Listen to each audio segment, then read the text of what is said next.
शदीद गर्मी के इस मौसम में चलें आज एक नए किस्म का वाटरमेलन जूस बनाते हैं। वाटरमेलन मैंने आधा लिया, उसके ऊपर थोड़ी सी कोल्ड ड्रिंक जो है 7 अप या वाइट जो भी आपके पास हो कोल्ड ड्रिंक हल्की सी, उसके ऊपर उसको नहला दें, धुला दें। उसके बाद उसके छोटे छोटे क्यूब्स कुछ निकालें, 4-6-8 क्यूब्स बना के अलग रखें और बाकी जितना भी आप का तरबूज है उसके पीसेस काट लीजिए अच्छी तरह, ताकि जो है आपको वो इसमें आपको डालना क्या है, सबसे पहले आपको मिंट डालना है। पुदीने के 4-6 पत्ते आप छोटे छोटे डाल दें उसके अंदर। उसके बाद उसमें आप तकरीबन 1 टीस्पून और 1 छोटा चम्मच जो है लेमन जूस का इसमें ऐड करेंगे। लेमन जूस डालने के बाद इसमें आप थोड़ा सा नमक डालेंगे, यानी हाफ़ टीस्पून जो है इसमें आप नमक डालें। उसके बाद हाफ़ टीस्पून इसमें जो है आप काला नमक ऐड करेंगे, काला नमक ऐड करें। और इसके बाद थोड़ी सी हाफ़ टीस्पून ही आपको जो है शक्कर डालनी है। शक्कर एक ऑप्शनल है कि शक्कर आप डालें ना डालें वो आपके ऊपर है। उसके बाद जो है इन सब चीज़ों को मिक्स करके एक मिक्सर में डाल के इसको ब्लेंड कर लें अच्छी तरह, इसका बिल्कुल एक जूस बना लें।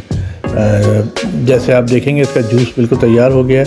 उसके बाद इसको आप छान लें किसी भी छन्नी से या कुछ करके उसको थोड़ा सा छान लीजिए और उसमें जो है गिलास में निकाल लें अलग करके छानने के बाद। उसके बाद एक गिलास लें, उसमें आप थोड़ी सी बर्फ़ डालें।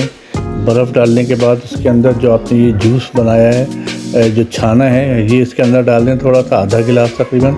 उसके बाद इसमें कुछ आप जो है कोल्ड ड्रिंक आप डालेंगे, कोल्ड ड्रिंक डालें और उसमें थोड़े से जो है आप पीसेस में जो है तरबूज वो भी ऐड कर दें थोड़े से, तो उसमें टेस्ट अच्छा आएगा थोड़ा सा पीसेस का।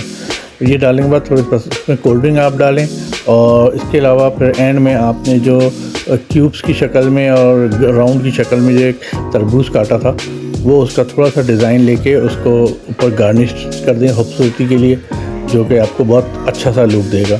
और ये आपका एक खूबसूरत सा शरबत जो है मज़ेदार टेस्टी गर्मी में, जो कि बहुत आपको जो है तरोताज़ा कर देगा और देखने में भी अच्छा है और पीने के बाद तो आप वाह वाह करेंगे। ज़रूर इसको अपने घर में ट्राई कीजिएगा। इंशाल्लाह फिर एक नई रेसिपी से फिर मिलते हैं आपको। अस्सलाम वालेकुम।